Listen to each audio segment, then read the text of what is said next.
The UK's financial prosecutor, the Serious Fraud Office, has confirmed charges have been brought against 4 former executives of Barclays Bank. The prosecution is linked to an alleged conspiracy to commit fraud by securing emergency investment from the government of Qatar that avoided Barclays being bailed out by the British government in the wake of the 2008 financial crash. Former Barclays officials are accused of securing billions of pounds worth of capital in an illegal scheme they established with Qatar's Ministry of Economy and Finance in late 2008. At the time, other UK banks hit by the financial crisis, notably Royal Bank of Scotland and Lloyds, among others, were forced to receive billions of pounds in bailouts to prevent them from going under.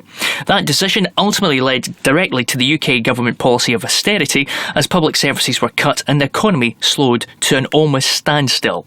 Many financial experts and analysts expressed surprise that Barclays had somehow managed to avoid British government handouts, but as details of the Serious Fraud Office prosecution have emerged, it appears that instead of securing UK government funds, Barclays simply accepted investment through a loan scheme from the government of Qatar.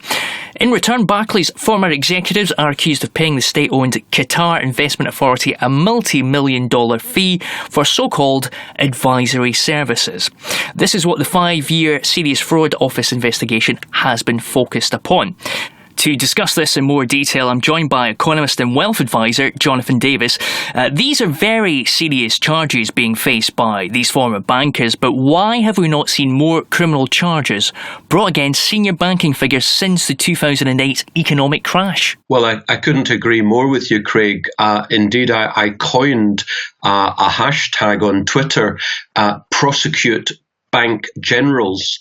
It is anathema to me and an outrage that there has been so much criminality that is in the public sphere. We know about it, and yet the prosecutions, whether of juniors or seniors, has been severely lacking. We will remember HSBC money laundering for Mexican drug cartels, and then tax evasion in Luxembourg. These are just a couple of examples of things that we know about. On the other hand, it's fair to say it took Buckinghamshire police several years to get to grips with the criminality at the Halifax, and they say 150 officers were involved and it cost so much and so on. But why didn't the Serious Fraud Office take on that? That's what I want to know. And indeed, why aren't they taking on many, many more? And my final point or question on this is, why is this only coming to light now, 9 years after Barclays got that investment stroke bailout from the Qataris? Very interesting point. Now, how likely is it that if these bankers are found guilty, that there could be some repercussions for Qatar for facilitating this alleged fraud, especially given Qatar is already under pressure from its Arab neighbours right now? Let me answer that in reverse order, as it were. It strikes me that Qatar is unliked by its Middle Eastern neighbours right now. It strikes me because it's actually it's trying to sell its gas. It's got the largest gas reserves in the world in Chinese yuan. In other words, they're trying to move away from the petrodollar, which incidentally is what Saddam Hussein and Colonel Gaddafi also tried to do, and we know what happened to them. As to whether or not there'll be further repercussions to Qatar, I wouldn't know. But what I would say in relation to general regulation and comportment in banking, the more bank generals that are prosecuted and sent down, the less criminality there will be in banking. Remember the early 1990s, the savings and loans collapse in the US. Bill Black, the regulator then, he sent down 2,000 of them. We didn't see criminality again for another 2 decades. So we need the bank people to be sent down. That's the way we regulate them. And has there been any significant change since 2008 that could prevent this kind of alleged fraud being repeated? Well, in America, they say that Dodd-Frank was the font of all solutions. I didn't see that myself, and indeed, I saw very little change in bankers' behaviour. And in any case, since the new administration, Dodd-Frank's being pushed aside. As far as I'm concerned, the industry itself is the best regulator, because clearly it's not the quote regulators unquote because they're not regulating. And how would the industry itself regulate itself? Well, for 60 years, we had Glass-Steagall, which was the separation of investment banks from retail banks. And for 6 decades, you didn't see these banking collapses happen and this major corruption.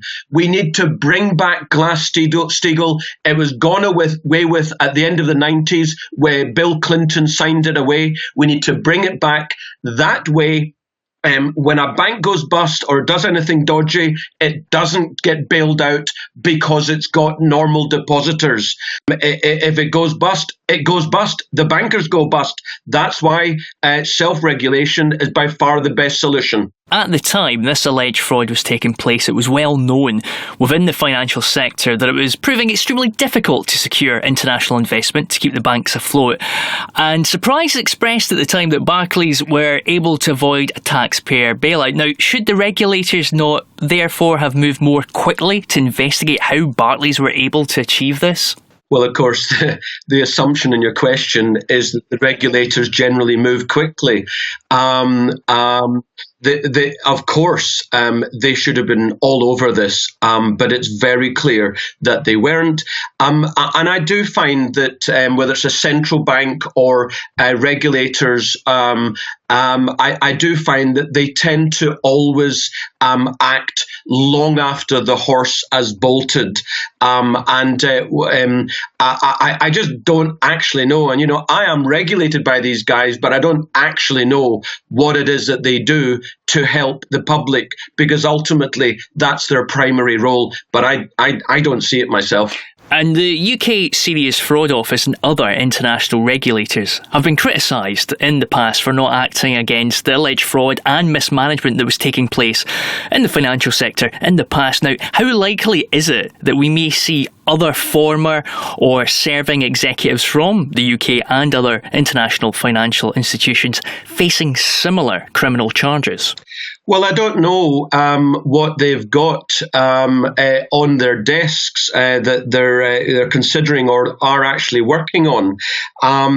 The fact that it takes 9 years to get this one off the ground, the fact that they didn't even look at the Halifax criminality, HSBC.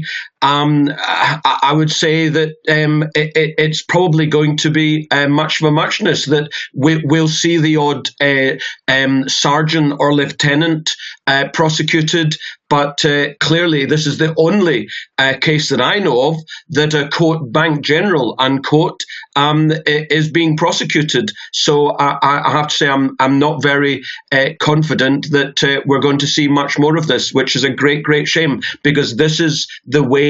I mean, clearly, if you take the top people down, then they will change the whole industry behaviour. Fascinating. Economist and wealth advisor Jonathan Davis, thank you.